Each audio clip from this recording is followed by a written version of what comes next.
to spend a lot of um, I want to make sure that we leave plenty of time at the end for anyone to ask questions as they'd like. So I see some parents in the audience. I see lots of students. So I want to thank you all for joining. We're going to talk a little bit about what Rotary is. We'll talk a little bit about what our exchange program is like.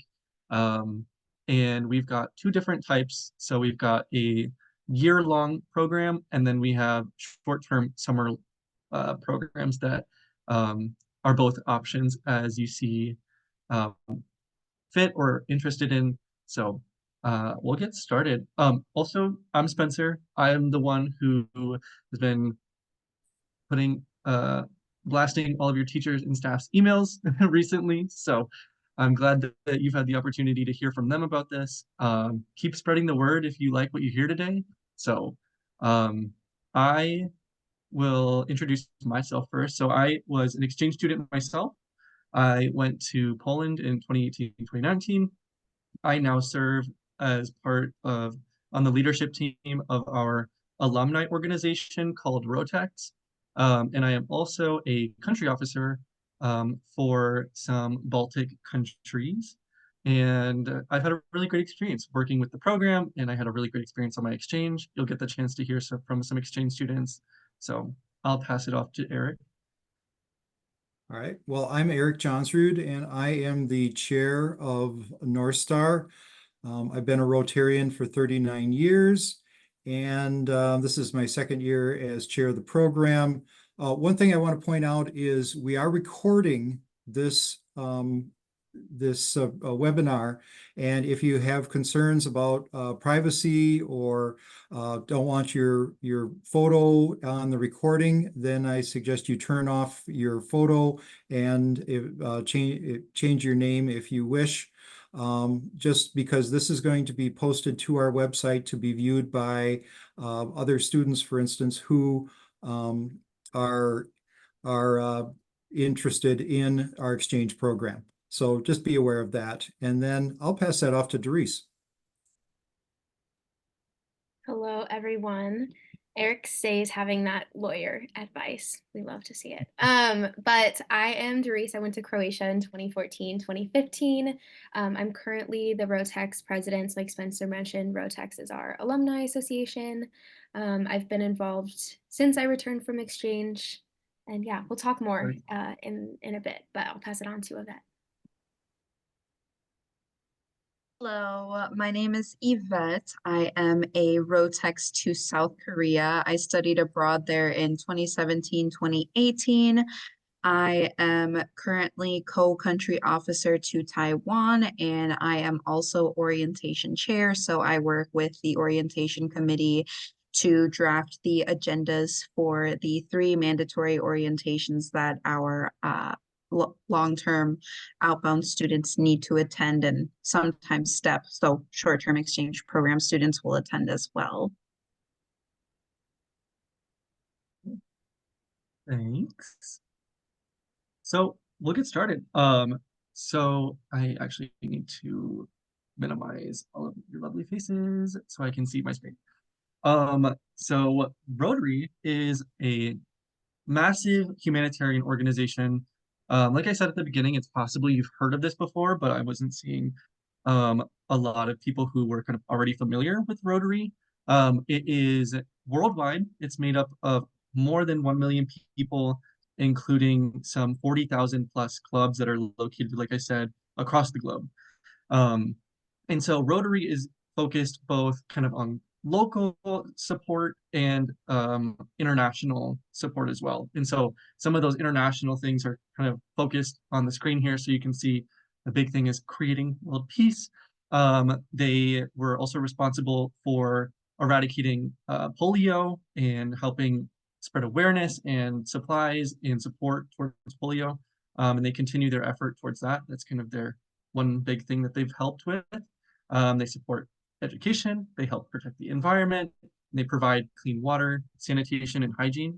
But also look out for that Rotary International symbol you see on the screen, because you're going to see it in your communities probably. They do several different local community projects like building parks. They support different kind of community organizations and nonprofits. So, and one of those nonprofits is the North Star Rotary Youth Exchange Program. And so that is represented by the districts that North Star belongs to are 5950 and 5960. So the green side is 5960, correct? Okay, and then blue is 5950, the light blue there. And we are actually one of the largest youth exchange districts in the world by quantity of students that we send. And the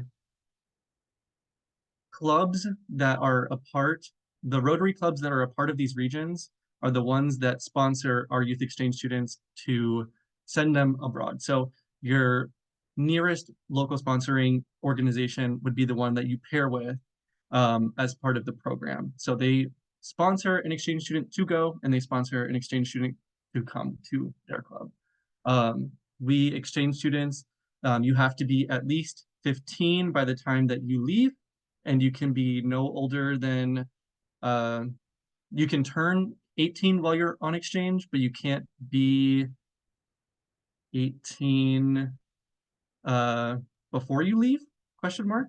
You can't turn 19 before you leave. You can't turn 19 before you leave. Yes. Got it.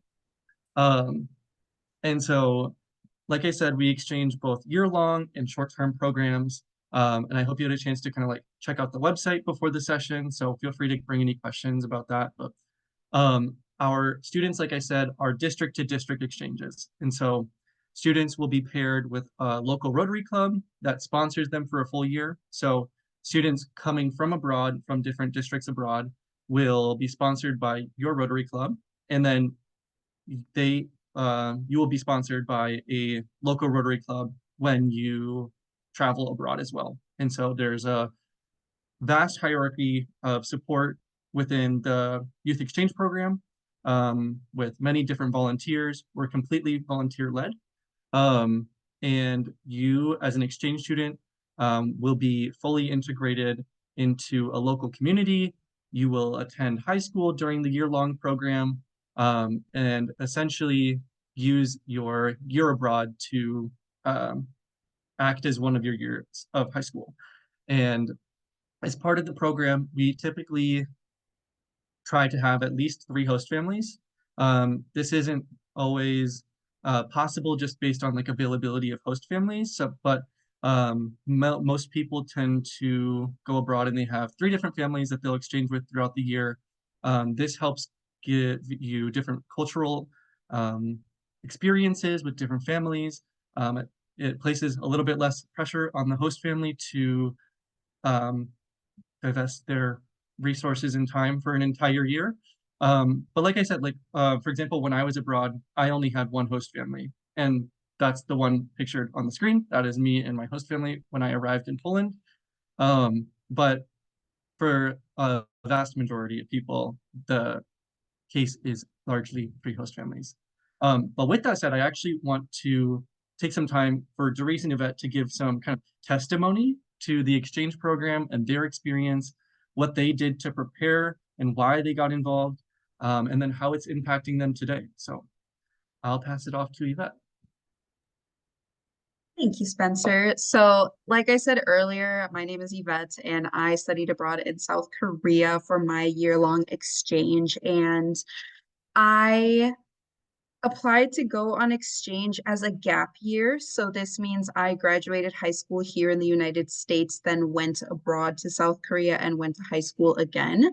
I know to some people that doesn't make sense. Some would say, well, why didn't you just apply to study abroad in university instead? Or why didn't you just do a different sort of summer program? And the reason is I didn't know what I wanted to do when I graduated from high school. I thought I wanted to do something along the lines of business or marketing, maybe even communications or linguistics. At one point, I even pondered the idea of being an English teacher abroad. So I wanted to use this exchange as a way to expose myself to what this world has to offer and other things that I could possibly pursue as a career. And that I did. So I studied abroad in a really teeny tiny town named Haman in the Gyeongsangnam-do province, which is about a 50-minute bus ride away from Busan, South Korea's second biggest city. So in my teeny tiny town, I went to high school, and as admittedly disappointed I was when I arrived and saw that I was not in a huge city like Seoul or Busan like some students were. It ended up working out in my favor. Living in a small town in South Korea was honestly the best that could have happened to me because it was small and everyone knew each other. So when I got to school, everyone had already known each other. They were very kind to me, very open. Same with my host families. My host parents knew each other. They were also Rotarians, so they went to the same Rotary Club meetings. So there was more connections between my host families as well as my friends. I could go to the supermarket and run into one of my friends and their parents, and they'd be like, "Oh, you're so and so's exchange student." And it was a great way for me to feel as though I had become a part of that community. Um, I will also say that the school certainly helped me learn a lot about like intercultural communications as well as cultural adaptability, which is something that I use in day to day with my work and in the world of Rotary in general. So when I studied abroad in South Korea, I learned very quickly that I did not want to go into business or marketing, and I also did not want to be an English teacher abroad. And when we went to the demilitarized zone on our trip to Seoul, I became very interested in foreign affairs and international relations. And so when I returned to the United States, I hit the floor running. I went back to university and I got my bachelor's degree in global studies with a minor in Asian and Middle Eastern studies, and my focus was in human rights and social justice. And I can say that my exchange greatly contributed to that interest in, again, the foreign relations as well as international relations. And I definitely gained a greater appreciation for the United States and the government, as well as the systems that we have in place for us United States citizens, while also appreciating South Korea and creating that sort of diplomatic relationship between the two countries. And being able to be the representatives to do that on behalf of North Star Youth Exchange was a great honor that I don't take lightly. And again, I'm very happy to have been a part of this program because one, I made lifelong friendships. I'm still in contact with all my friends from high school. I'm still in contact with both of my host families, which, forgive me, I don't think I mentioned that. I had two host families, which was also really neat because, again, they were both Rotarians and they both knew each other. And my two host families actually offered me two different experiences. My first host family lived in a house, which is very uncommon in South Korea. People tend to live in apartments complexes given the size of the country. It's very small. In fact, I believe the entire country of South Korea is the size of Minnesota. So that kind of puts into comparison how small the country actually is and how widely populated it is and why so many people live in apartment complexes. So it was also nice being able to have that but best of both worlds, if you will.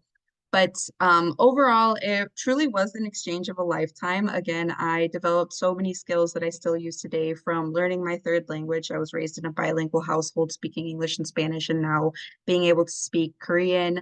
Again, I developed a greater sense of diplomacy as well as intercultural communication skills, cultural adaptability, and adaptability in general. I like to think of myself as a retired perfectionist. There is a lot that can go wrong on exchange, and it teaches you how to be able to kind of just pick up where you left off and work with what you've got today in our current world. And yeah, so I suppose as far as the pictures go, the photo on the far left is a photo of my classmates and me with our art teacher.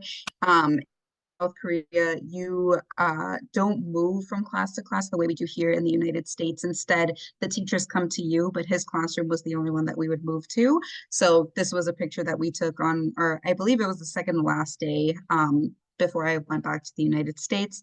The photo in the middle is a photo of me playing a Korean harp. It's called kayagum, and my host mom is actually sitting directly behind me helping another exchange student with her instrument. My host mom was a kayagum professor at a local university in Busan, and she's great at what she does. She's been flown out to different countries to play with orchestras like Indonesia, Japan, and other neighboring Asian countries. And then the final photo in this slide is a going away party that my classmates threw for me on my last day in South Korea. It was very bittersweet, but it's a memory that I hold very fondly.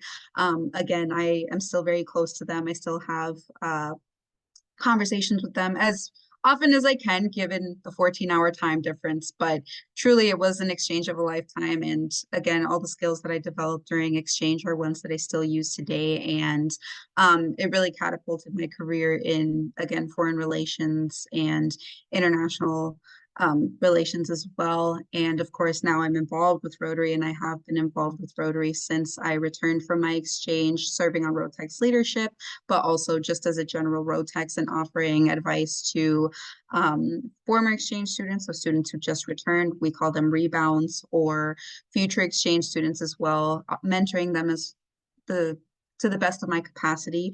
Of course, everyone's exchange is unique and everyone's experience is entirely different, but I think that's what makes exchange as special as it is. Thank you. Doris?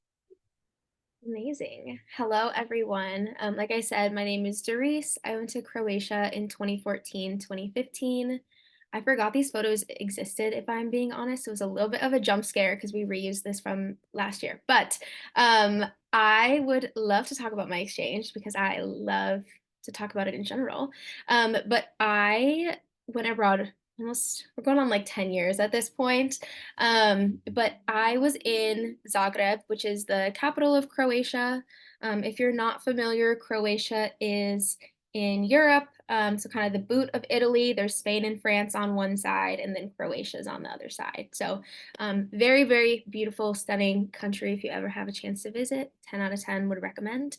But I had kind of a different preparation for going to Croatia than maybe some other students, in the sense that I was not necessarily planning on going to Croatia. It was not on my radar as a country. I knew I wanted to go on exchange throughout like most of high school, and I really was determined to go to a Spanish-speaking country because, like a lot of American students, I learned Spanish in school. And so in high school, I really practiced my Spanish. I was paying so much attention in my Spanish classes. And then the time came to go on exchange, and the way that the stars aligned, I ended up in Croatia. They do not speak Spanish there. So all of my preparation on that regard was not super helpful. But luckily, being part of Rotary, I had some resources to learn Croatia prior to going. So there's limited language resources in general for Croatian. It's not on Duolingo. It's on Pimsleur, but there's very limited lessons. So I went to Croatia with some basic knowledge in Croatian, just very, very basic, hi, hello, where's the bathroom? But I really learned a lot once I got there.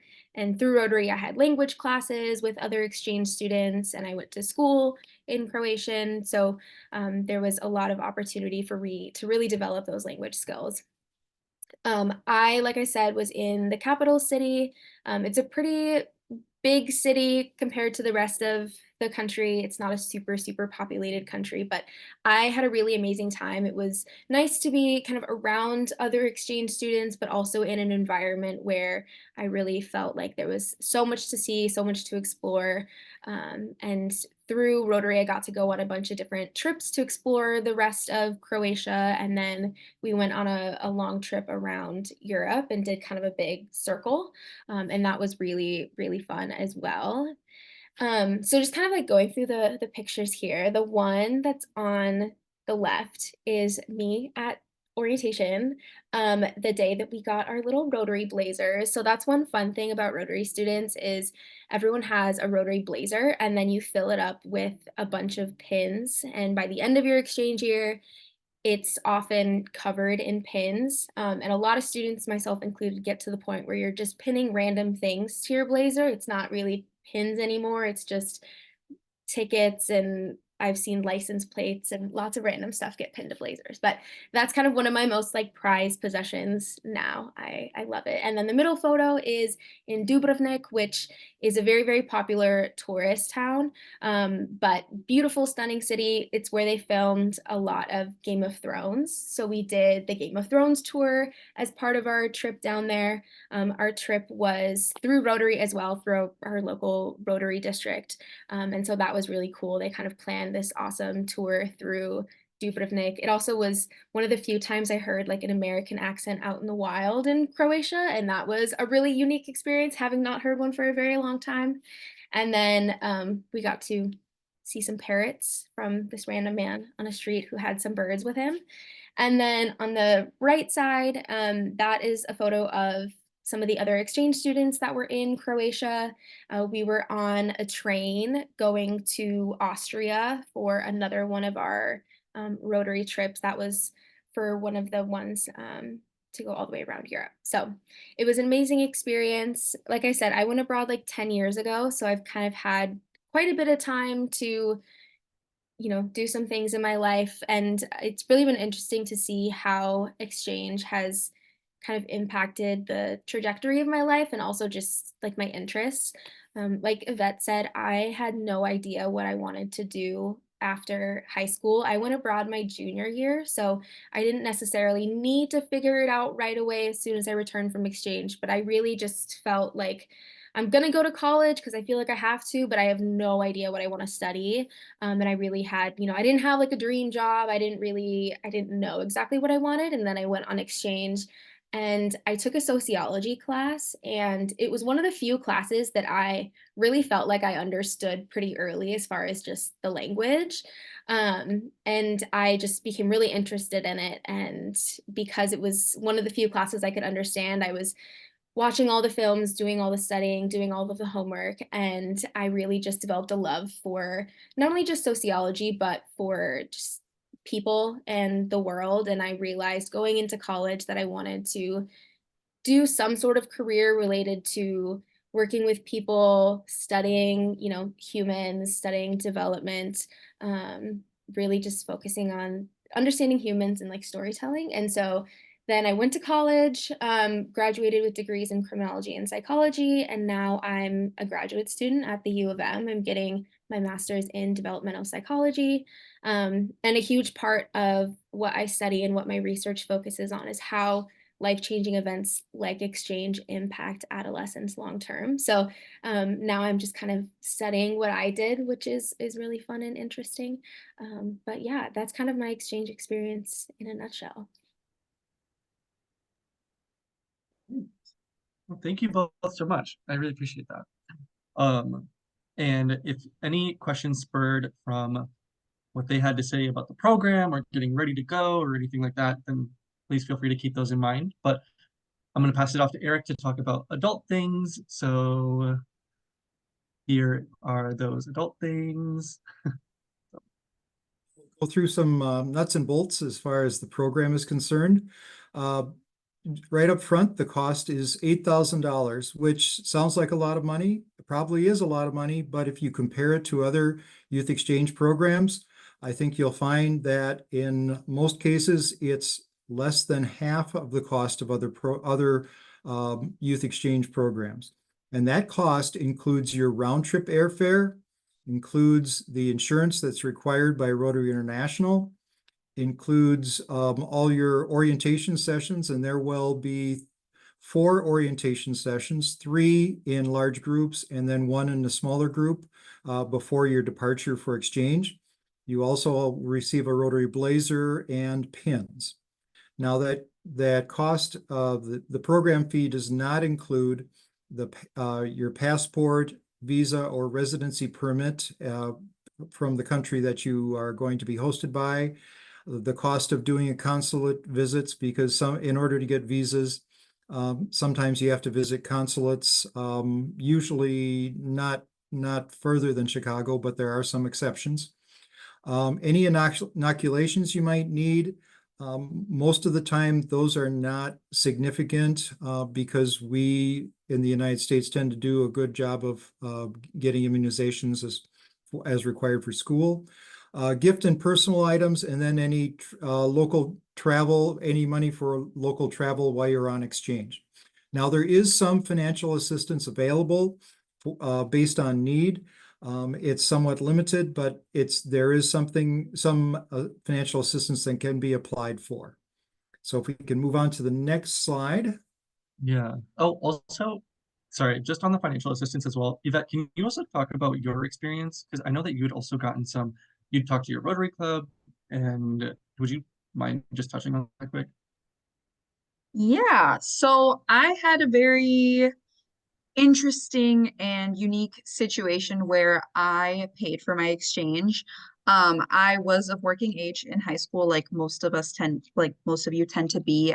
So what we did was my mom and I together were able to make sufficient income, if you will, for our first payment. And for the second payment, I actually received financial assistance through a Rotary Club, whose club I don't remember, unfortunately, just it's been 7 years since I've gone on exchange. But what my mom and I had done, we created a GoFundMe, and it was meant only for family and friends to donate small amounts to me if they were able and willing to do so. And one of the women who interviewed me during our interviews for this program emailed me. She followed up with me because I had mentioned during my interview they had asked me if there was anything that I was concerned about. I did mention that paying for the program was something I was concerned about, just given our financial circumstances, but I knew that one way or another I was going to make it work. So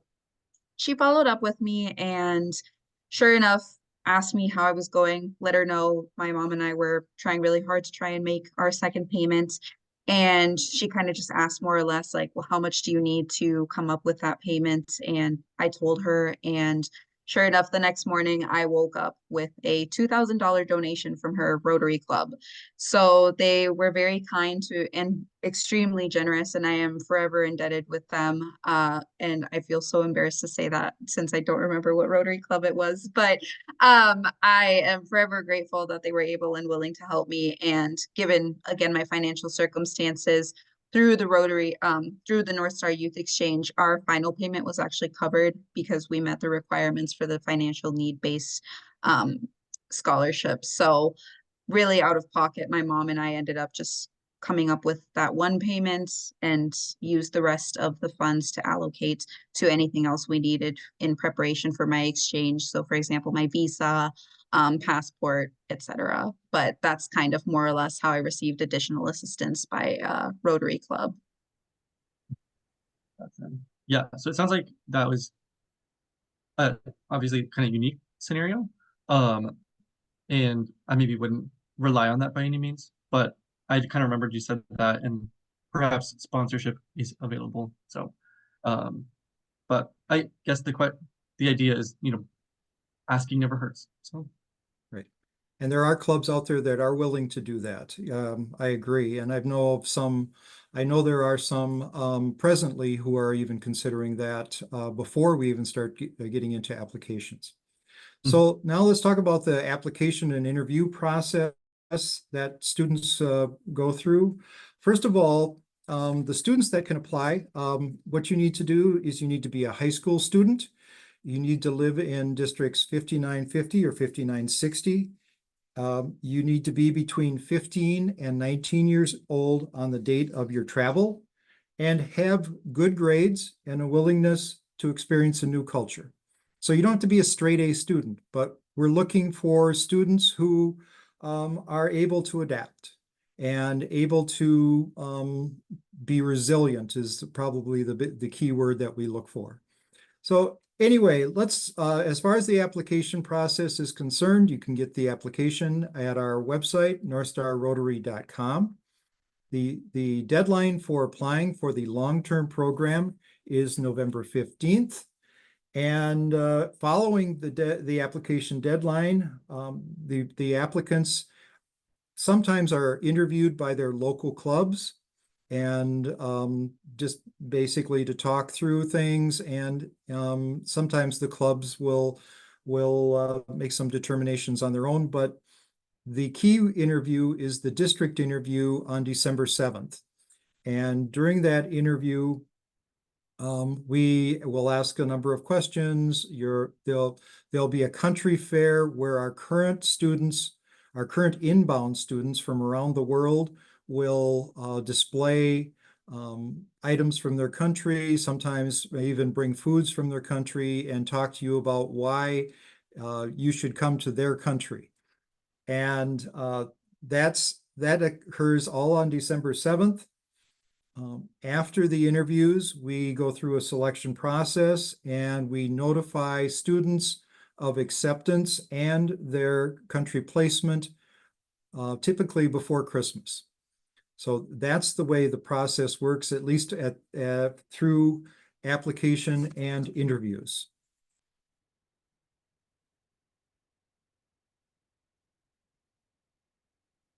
So this is very important to know, and something that if you're considering applying, I think it's a good thing for you to do, and that is to speak with your school counselor to approve your high school credits as they stand, and make sure that you're going to get your grad requirements. Those are important now that Minnesota and Wisconsin have requirements for graduation. And we want you to make sure that you get those done either before you leave or make sure that you have provisions to get them done after you return. Typically, credits that you might earn while you're in school abroad will be considered electives. And there's some steps you have to do to submit those back to your counselor. But again, meet with your counselor as soon as possible to talk about your options as far as your classes this year and what it looks like for the future. If you're going as a gap year, you may want to consider deferring any college or university acceptance. You also may want to just not apply and wait until you after you are abroad or return from abroad, because sometimes you may change your mind. This experience can be a life-changing experience, as you've already heard, and you may decide you want to go to a different college than the one you chose if you plan on doing university or college. As far as the ACT and SAT, you may want to think about taking that before you go or after you return. You may be able to take the test while you're abroad, but we would prefer that you focus on your exchange and not be thinking about studying for the ACT or the SAT test while you're on exchange. Any comments on that? Okay. All right. So that was all related to the long-term exchange program. We also have a short-term exchange program, and those programs occur over the summer months. There's two types. There's the family to family, and there are the camps and tours. In the family to family, the easiest way to explain this is the student A in country A flies to visit student B in country B with the student B's family, stays there roughly 3 to 6 weeks. Then student A and student B return to country A to stay with student A's family for roughly 3 to 6 weeks. So that's why it's called family to family. And it's something that we really like to encourage younger students to do, because it's a good way to get a taste of what it's like to be abroad and what it's like to experience another culture. And we have coordinators who help set up those exchanges, and the fee for that exchange is $500. That does not include airfare, and there's an insurance policy that is not very expensive that's also required for that. The camps and tours, those are typically 2-week camps. They're again in the summer. There's North Star has a $250 fee for setting those up. The camps have their own fees, so there may be a fee that they charge. I think one of the ones I recently saw was around $500. That those fees also do not include airfare and insurance. There are many different types of camps. We had over 50 different types of camps available throughout the world this past year, including a hiking camp in Switzerland, a sea and sail camp in Finland, and an Egyptology camp in Egypt. So there's a wide variety that students can choose from. And again, we coordinate helping the students get assigned and get registered for those camps. Now, there's a priority deadline for applying for that short-term program, which has a separate application, but applications will be accepted through March 1st. Interviews, actually, I think that's been changed. I think the interviews, they've moved back now to January and will be on a rolling basis thereafter. So that's the story on the short-term program. Back to you, Spencer. Oh, there we go. Sorry, trying to unmute. Thank you very much, Eric. Okay, so with all of that said, we'll have some time for questions in just a second. But if all of this sounded great to you, continue to check out our website to continue learning more information. You're welcome to ask us if you want to set up some individual time with any of the Rotex, aka the past exchange students, or if you want to set up time with any other individuals from North Star leadership to learn more. You can find the application in the chat that Yvette posted, or you can find it on our website. Like we said, it's due on November 15th. And you're also welcome to write down these emails if you'd like to contact us via email. So the Rotex one, again, is the alumni, and then we have our office email below as well. And I'm happy to share this with everyone after this as well if you'd like a copy of it via email. But with that said, we're open to questions. So it looks like There, Julia, you said, oh, sorry, Yvette, were you I was answering the just going question? to read Julia's question, which was, what is the age minimum for the short-term program and how long is that program abroad and as a host? Well, the age minimum is 15 years old. The length of the program, again, depends on which program you do. The camps and tours is 2 weeks. The family to family, you'd be abroad for 3 to 6 weeks and then returning home with the other student for 3 to 6 weeks.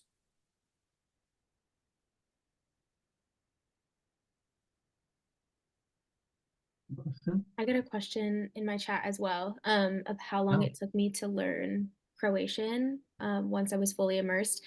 For me, I would say I was like comfortable conversationally, after probably a couple months, and it kind of really clicked at that like 3 to 4 mark, going into it with very little experience in the language. Yvette, Spencer, did you want to share your experience?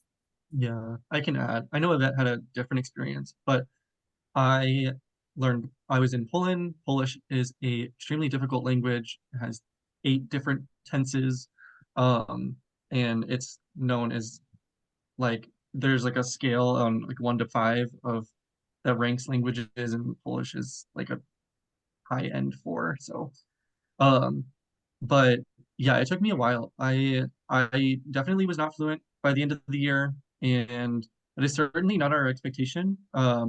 We want you to immerse yourself in the culture, and we really want you to spend as much time as you can learning about the language. But it's really hard to get to fluency even just in 1 year, even fully immersed in the culture. So yeah, I would say that I started feeling a lot more comfortable by like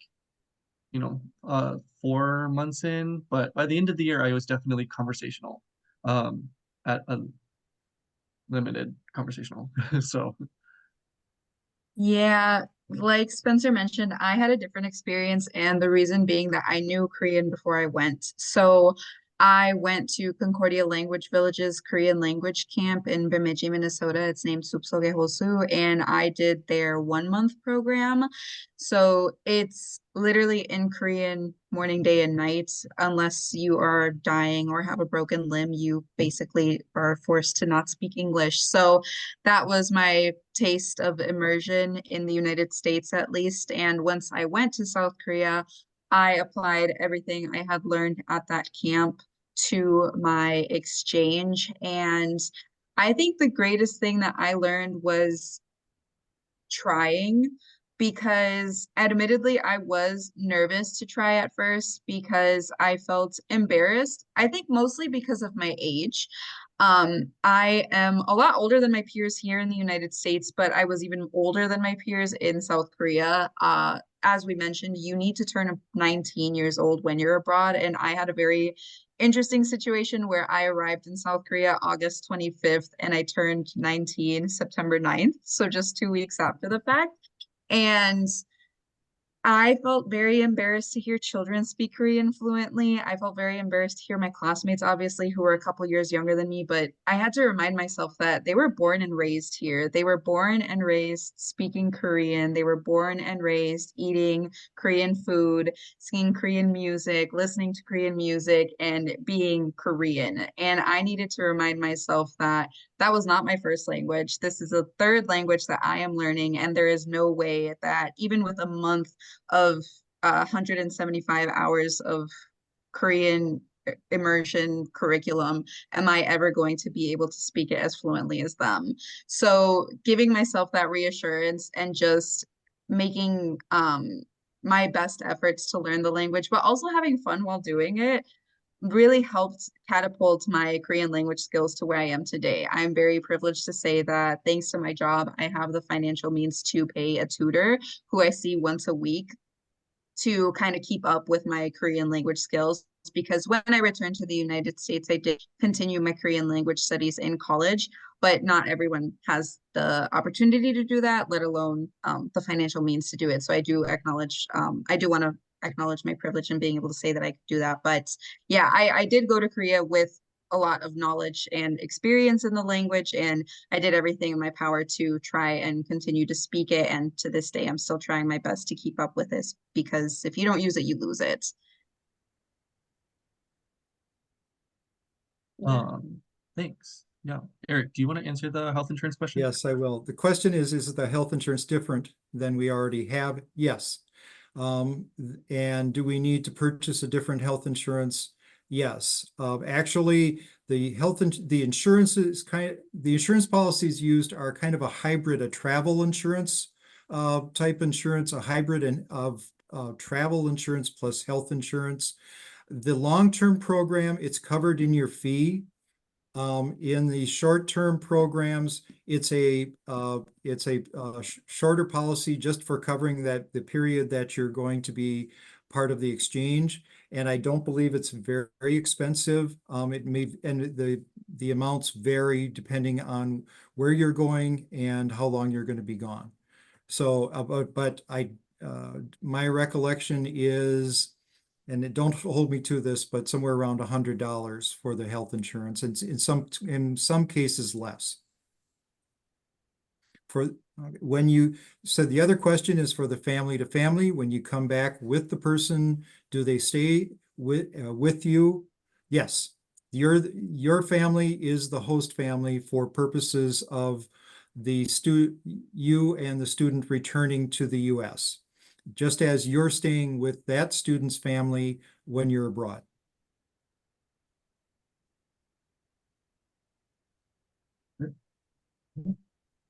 Any other questions we can answer?